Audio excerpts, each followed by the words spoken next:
Hey guys, how you doing? Today is Tuesday, March 31st, and it's about 5:30 p.m. Time for another episode of my Saudi Arabia coronavirus vlog. So we'll start today, should be a pretty short episode. Start today with the count of confirmed cases in Saudi Arabia and worldwide. Saudi Arabia had an increase of 110 cases of COVID-19, bringing the country total to 1,563 total cases. There were also 2 more deaths, so now there are 10 deaths in the kingdom confirmed by the coronavirus. Worldwide, we are looking at just over 812,000 total cases. That is an increase of about 66,000 from yesterday. And I think in a previous video or several videos, I predicted that on April 4th or 5th that the total of coronavirus cases worldwide would hit 1 million. Looks like my prediction probably going to be one day too late. It's always sooner than expected. Looks like it's probably going to be April 3rd when the total confirmed cases of COVID-19 hit 1 million. Not a cause for celebration. All right, let's talk about the location of some of these new cases in Saudi Arabia. We have 33 cases in Riyadh, 29 in Jeddah, 20 in Mecca, 3 in Medina, 7 in Qatif. That is a border city and a province, I think, north of Dammam. 2 in Jazan, that's on the coast, not terribly far from where I am in Khamis Mushait. I don't know how to say it, to be honest. 1 case more in Abha, and 1 more case here in Khamis, bringing the total in Khamis Mushait up to 6 cases total. No deaths here, as far as I know. 6 cases, half a dozen. Whoops. So that's not good, but it could be worse. All right, let's talk about some more news. More than 2,500 guests have left quarantine in Saudi Arabia after their 2 weeks of self-isolation.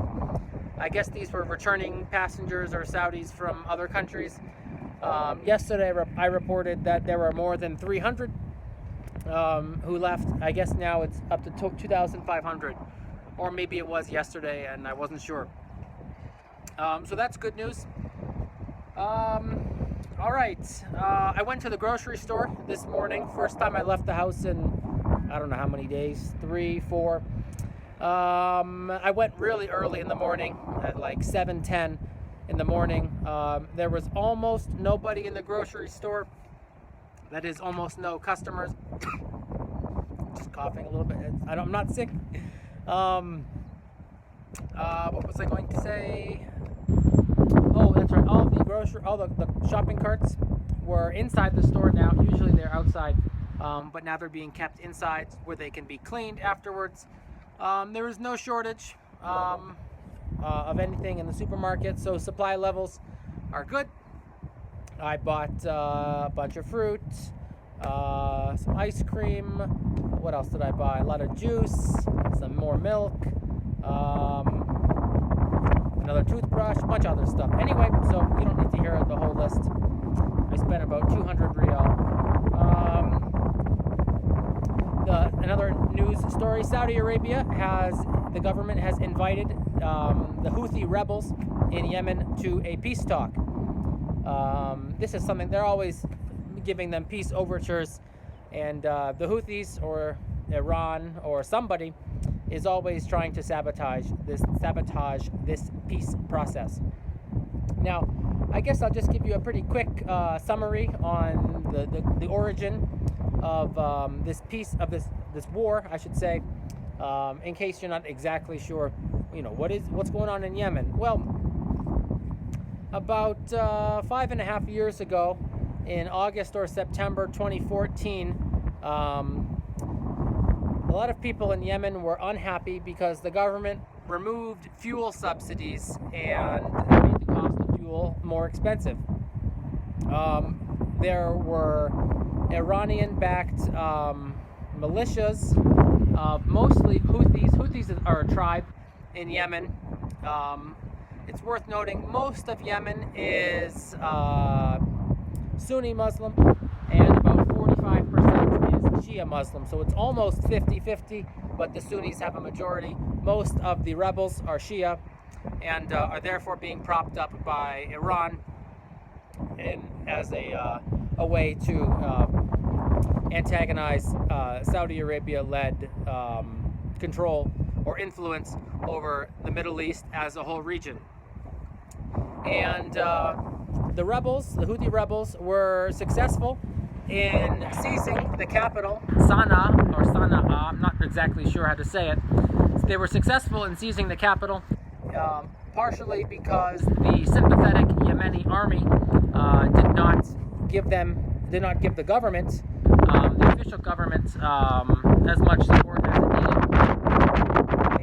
And the United Nations stepped in and brokered a peace deal, a very temporary peace deal between the Yemeni government and the Houthi rebels. A few months later, in January 2015, I believe, the Houthi rebels stormed the presidential palace and basically put the president on house arrest. He escaped about a month later, made it down to Aden, which is another city in Yemen on the coast, and then eventually made his way, supposedly, to Riyadh. His whereabouts now, as far as I know, are unknown. But a lot of countries in the Middle East, as well as the United States, proclaim this guy, President Hadi, the overthrown president, as the true leader of Yemen, and the rebels as an imposter fake government.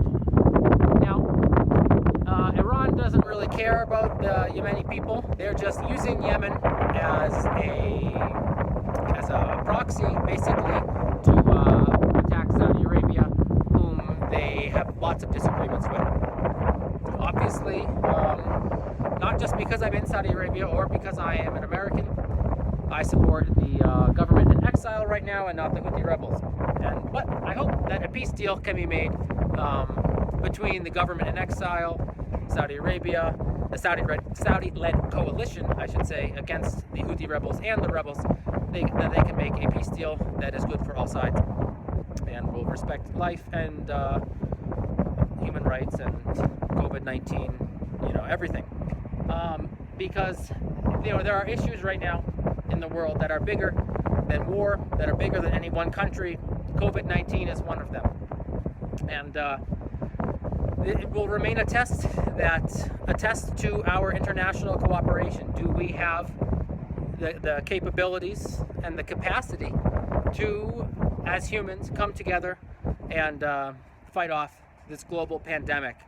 The death rate, as far as we know, for coronavirus, it's about 3.7% officially. Might be a little bit lower, might be a little bit higher for reasons that I'm not going to get into here at length, which is a lower rate than SARS and a lower rate than MERS, the Middle Eastern Respiratory Syndrome. But of course, COVID-19 is much more contagious, and we live in a more globalized world. So my hair is going crazy now. Is there anything else I have to say? Yes, one more thing. The average price for a gallon of oil, a gallon is, I think, 3.76 liters, so almost 4 liters. The average price for a gallon of oil in the United States is down below $2. Now, it's already been below $1 in Kentucky once.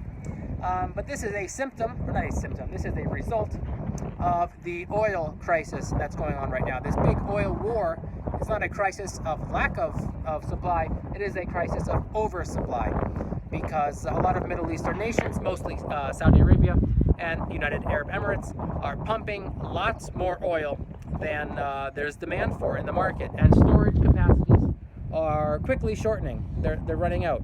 So we'll see if the storage runs out, what's going to happen to the price of oil. Is it going to go below $15 a barrel? I don't know is the quick answer. I think if this goes on for a few more months and we literally run out of storage facilities to keep this oil in, and they're going to keep pumping it, I think that we could see oil prices as low as $12 a barrel. That's my prediction, for whatever it's worth. All right, so that's it for this episode. I think tomorrow, April 1st, there'll be always a new update, hopefully, inshallah. If you have any comments that you want me to address, please let me know in the comments below, and I will answer them in the YouTube comments or in a future video. Anyway, guys, stay home, stay healthy, drink lots of water, wear masks, wear gloves, and don't go outside if you don't have to, and chill out. I know sometimes, people are in quarantine for, a month, 2 months maybe. Who knows how long this is going to last. It can be taxing on your mental health, and I'm feeling it too sometimes. So just relax, have some perspective. Your world is not over. You will probably survive. If you get the disease, most of your family members and friends will probably survive if they contract the virus. This is just a good time for you to relax and gain some more perspective on things. So thanks for watching, guys. Like, subscribe, and all the rest.